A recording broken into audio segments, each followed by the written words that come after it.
오늘 계시록 18장은 그동안에 있었던 모든 재앙의 마지막 재앙인 바벨론 심판입니다.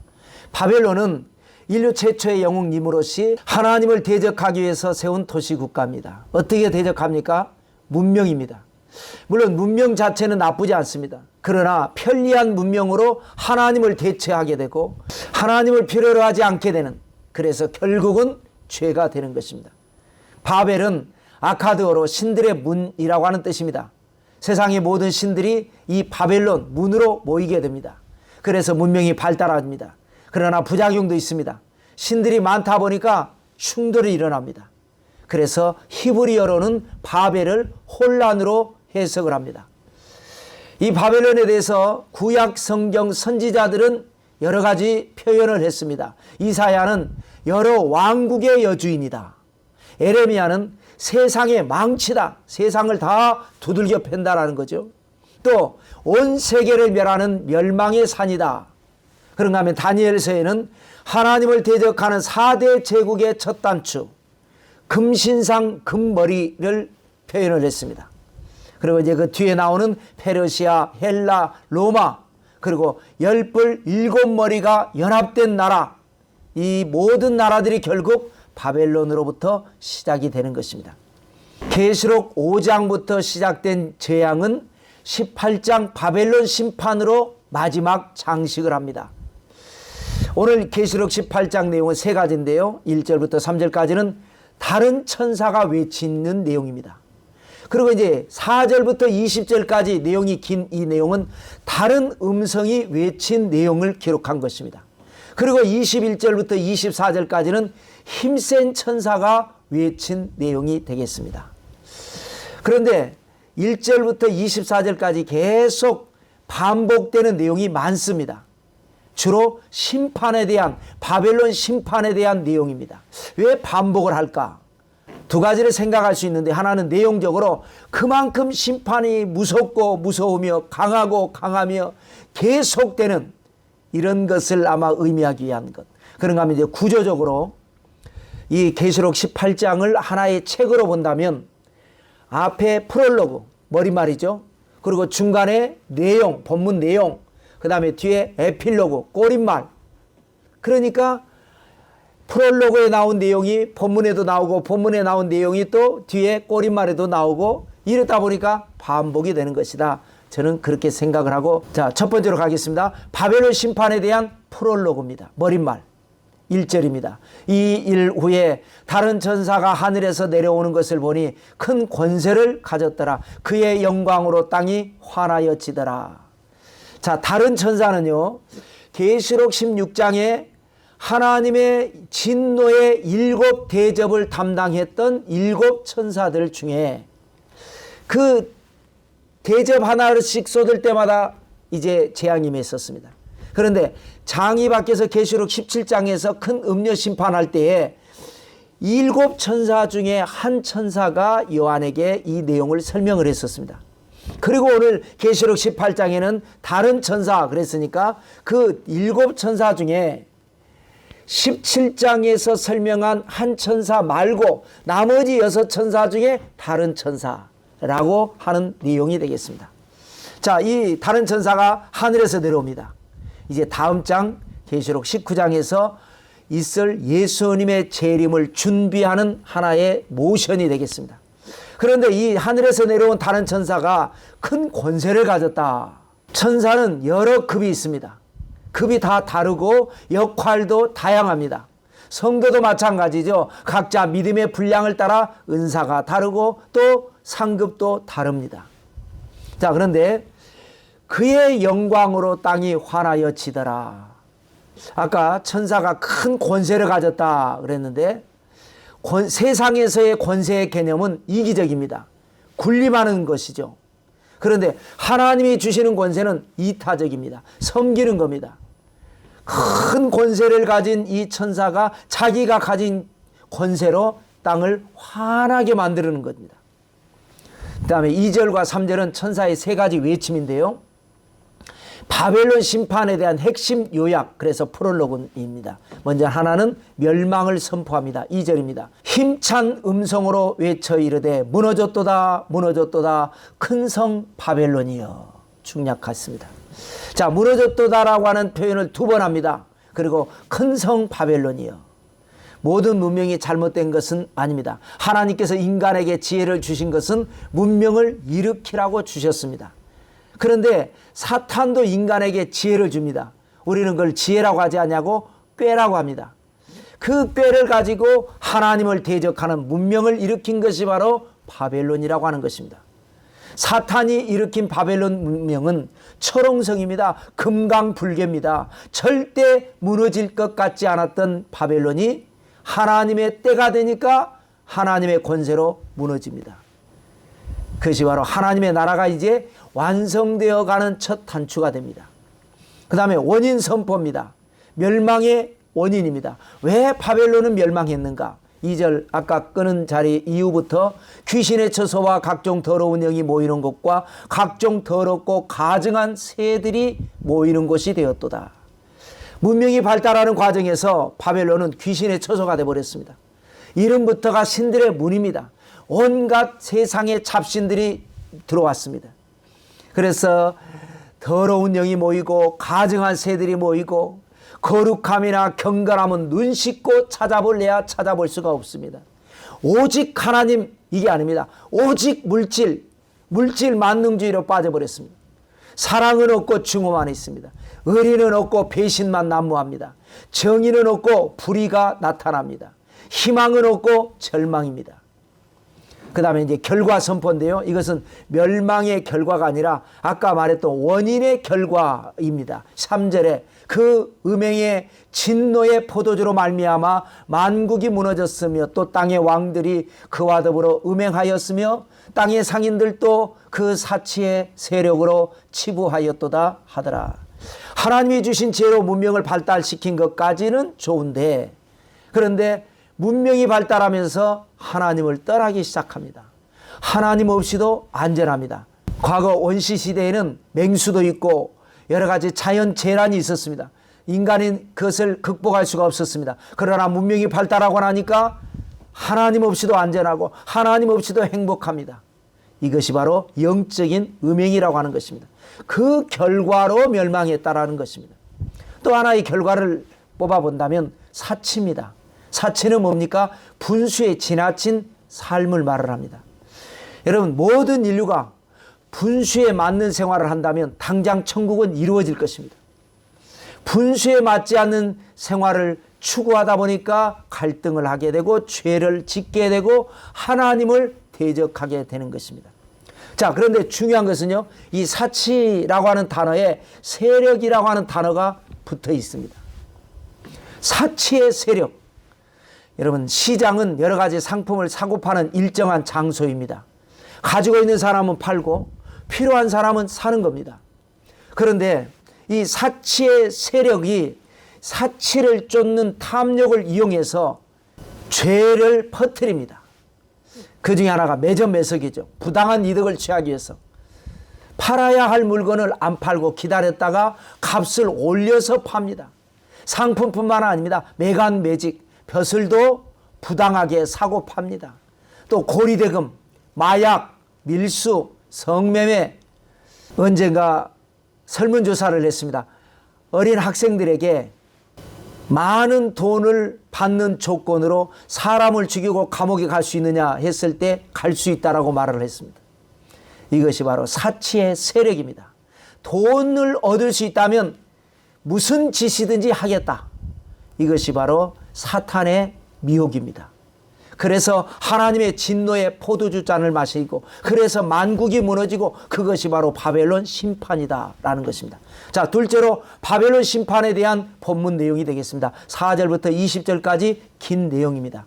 도표를 보시면 둥근 원에 5가지 내용으로 요약할 수가 있습니다. 하나는 사랑의 권면입니다. 4절.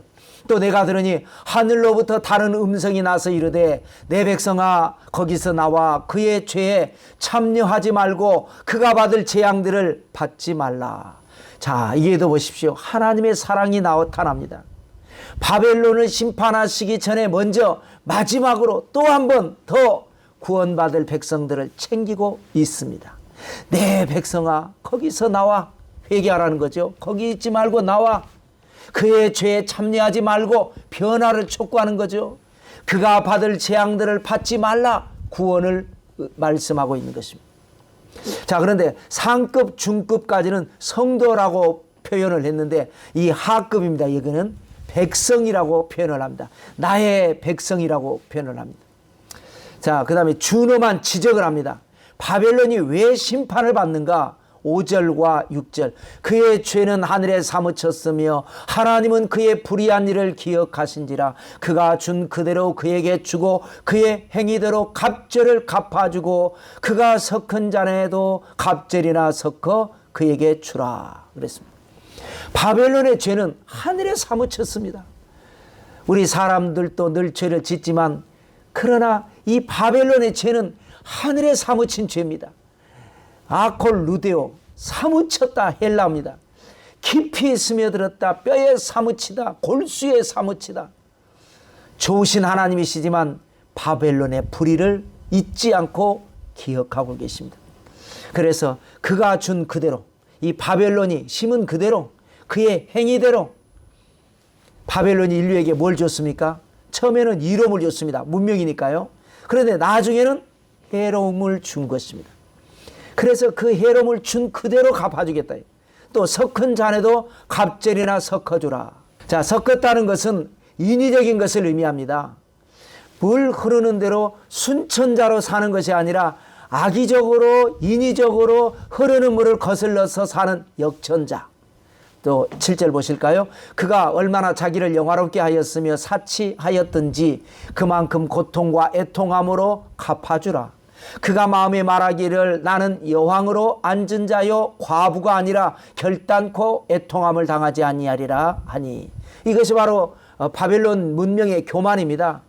여러분, 인간의 창조 목적이 뭡니까? 이 백성은 내가 나를 위하여 지었나니 나를 찬송하게 하려 함이니라.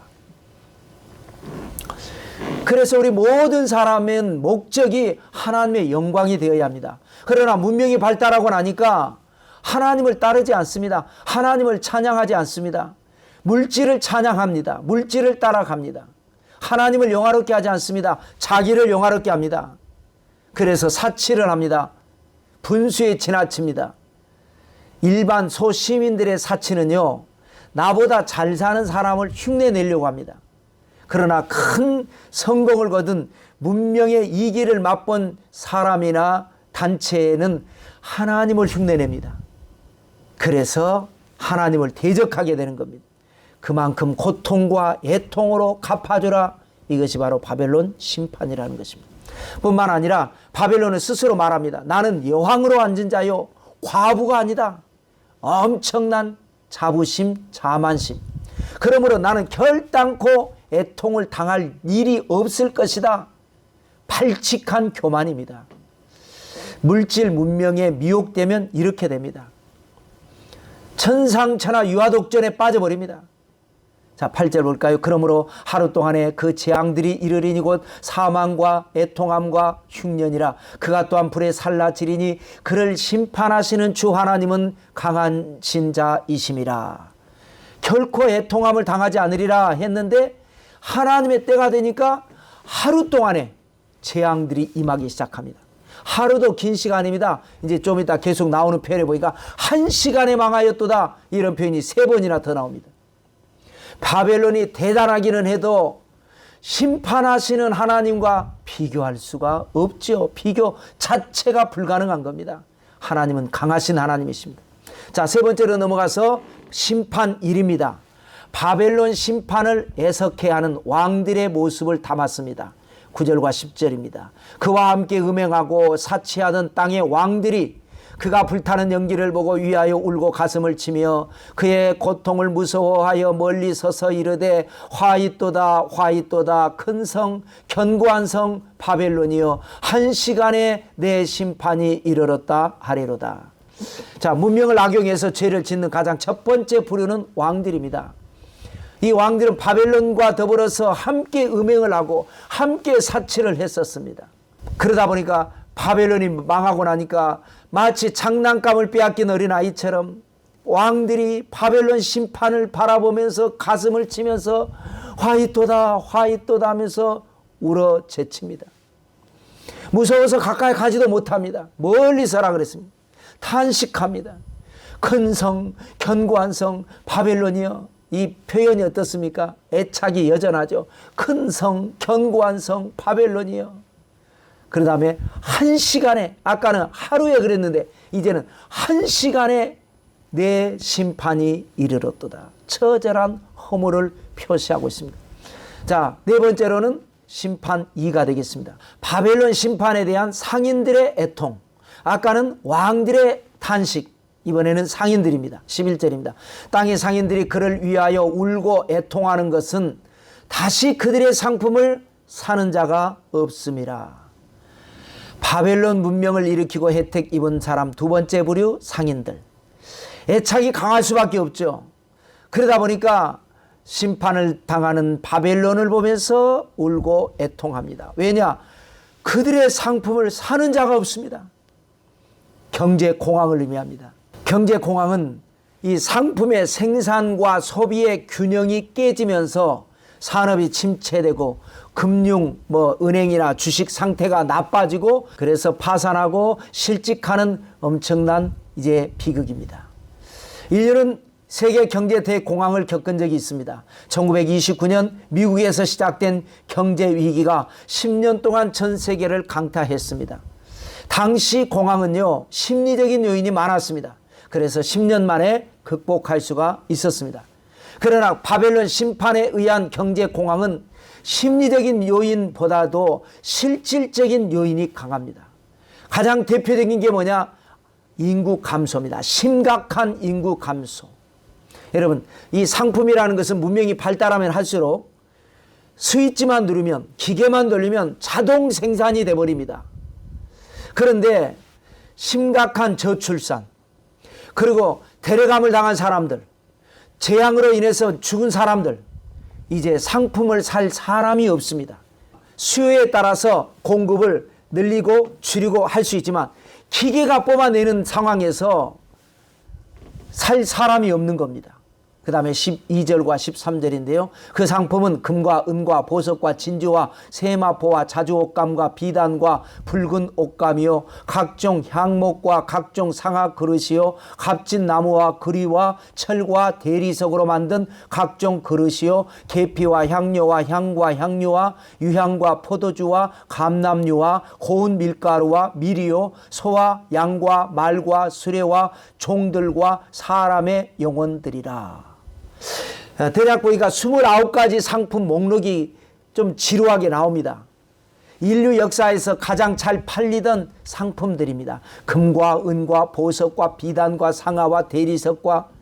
자, 그런데 이렇게 목록을 장황하게 기록할 필요가 있었을까요? 앞에 27가지는 문제가 없습니다. 문제는 뭐냐? 뒤에 2가지 때문에 이렇게 기록하지 않았는가 싶습니다. 뒤에 2가지는 뭡니까? 종들과 사람의 영혼들이라. 하다 사람의 영혼까지 팝니다. 하다 종들과 사람의 영혼까지 매매를 합니다. 종들은 뭡니까? 인신 매매를 말합니다. 혹은 노예 매매.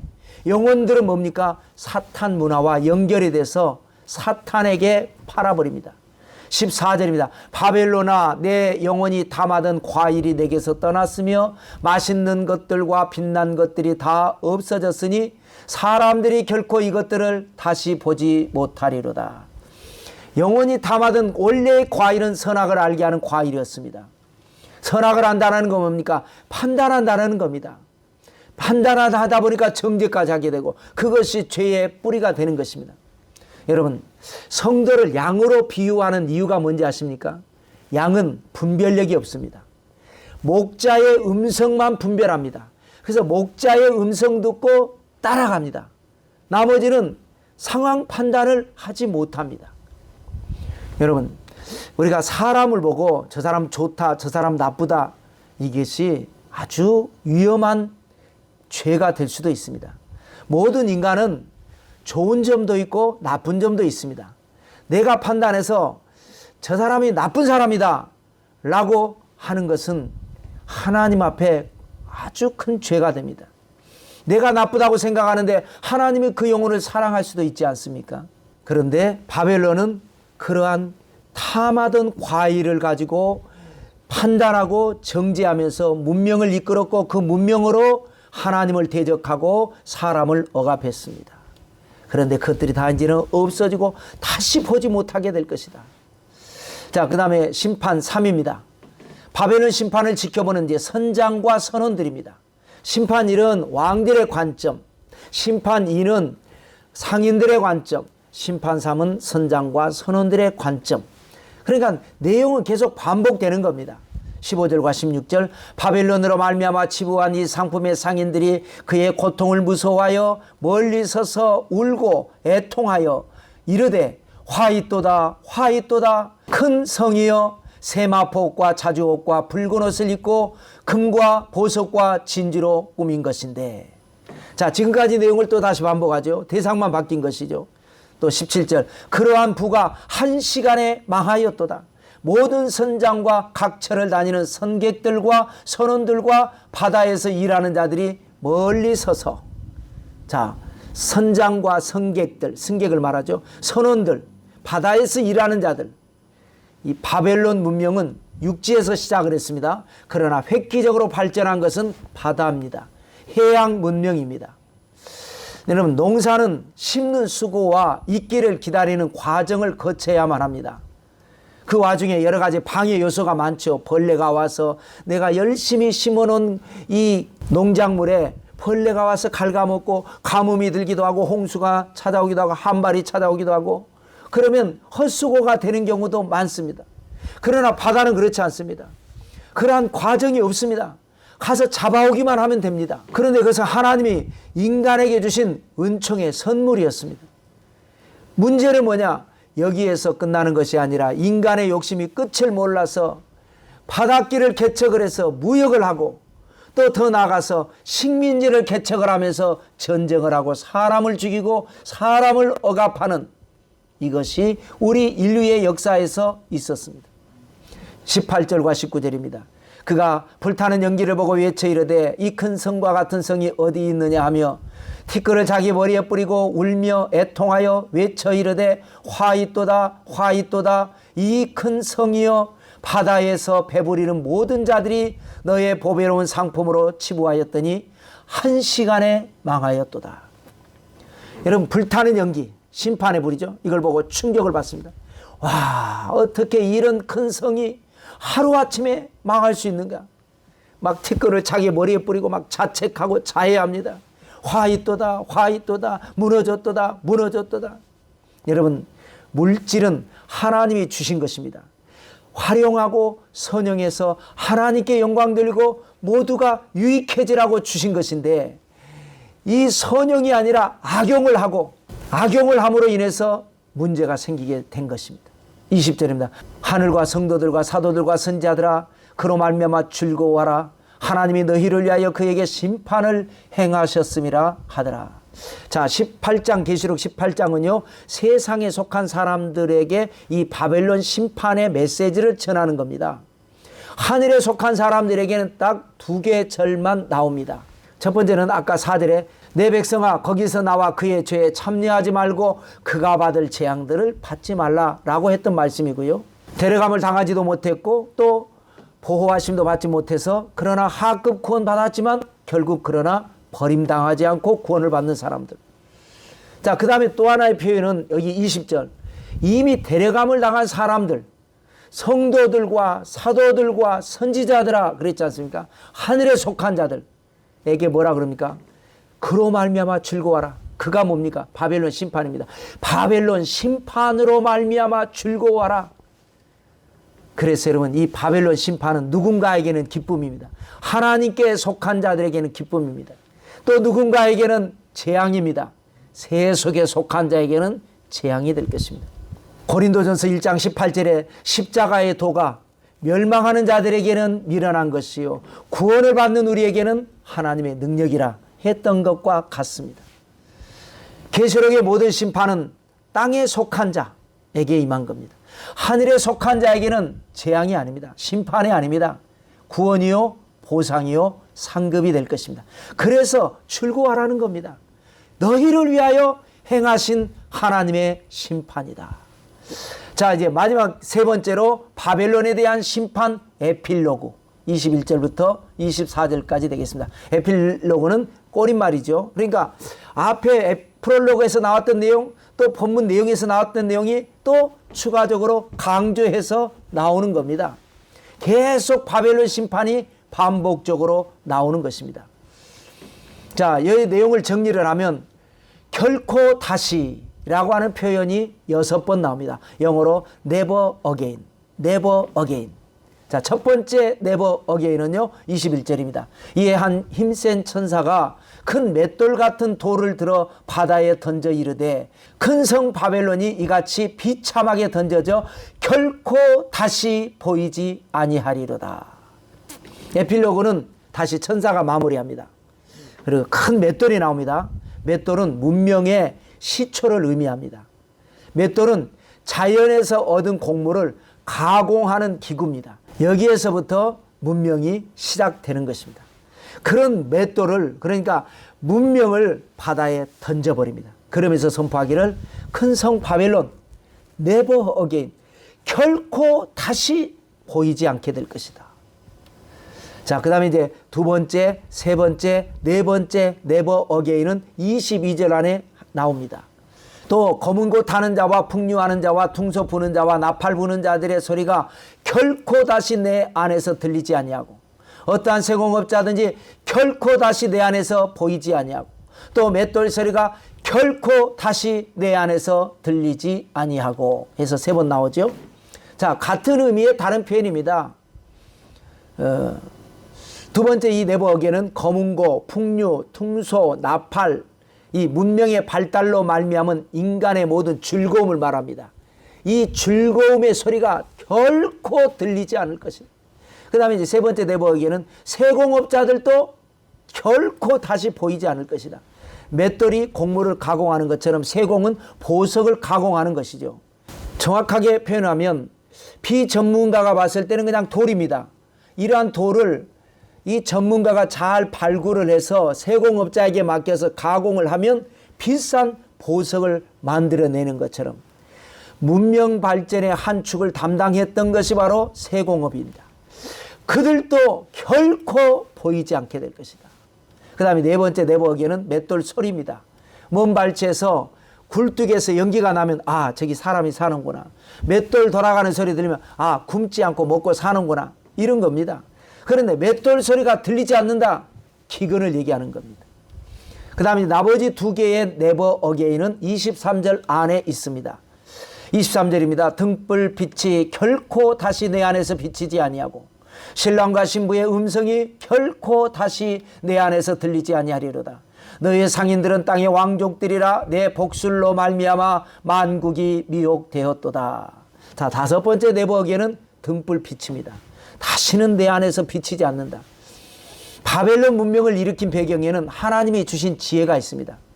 이 내 안에서 등불이라고 하는 게 하나님이 주시는 어두운 밤을 밝게 비추도록 하나님이 주시는 지혜, 창의력 이런 것을 말을 하는 겁니다. 그런 것이 이제는 다시는 없다라는 거예요. 아무리 궁리를 해도 생각나지 않고 창의가 떠오르지 않습니다. 그 다음에 여섯 번째는 네버어게인은 신랑과 신부의 음성도 다시는 너에게 들리지 않게 될 것이다. 미래의 절망, 완전 절망입니다. 문명이 발달하지 않은 후진국의 특징은요, 결혼도 많이 하고 자녀도 많이 낳습니다. 그러나 문명이 발달하면 발달할수록 결혼을 하지 않고 결혼을 해도 자녀를 낳지 않으려고 합니다. 내 복술로 말미암아 만국이 미혹되었도다. 이 복술은 사전적으로 점을 쳐서 미래를 예언하는 기술입니다. 여기 문명을 발전시킨 이 바벨론의 기술, 사탄의 기술, 문명이 발전하면 행복할 줄 알았는데 더 불행해진 그런 모습입니다. 문명이 발전하면서 첫 번째로는 하나님을 잃어버립니다. 사랑을 잃고 우정을 잃고 기쁨도 잃고 행복도 잃고 각박한 야만성만 남습니다. 24절입니다. 선지자들과 성도들과 및 땅 위에서 죽임을 당한 모든 자의 피가 그 성중에서 발견되었느니라 하더라. 자, 문명의 이의보다 하나님의 말씀을 택하라고 선포했던 이들이 선지자들입니다. 선지자들의 말을 듣고 신앙을 선택한 이들이 성도입니다. 그런데 바벨론이 더 발전하기 위해서는 그런 선지자들이나 성도들은 용납되기가 어렵습니다. 그래서 박해를 받고 그래서 순교를 당한 것입니다. 그러한 순교의 피 때문에 하나님께서 결정적으로 바벨론을 심판하셨다라고 하는 이야기가 되겠습니다. 이로써 길고 긴 재앙과 심판의 이야기가 끝이 났습니다. 다음은 이제 계시록 19장 어린 양의 혼인잔치와 재림 이야기가 되겠습니다. 기도로 준비하셔서 큰 은혜와 축복 되시기를 축원합니다. 할렐루야.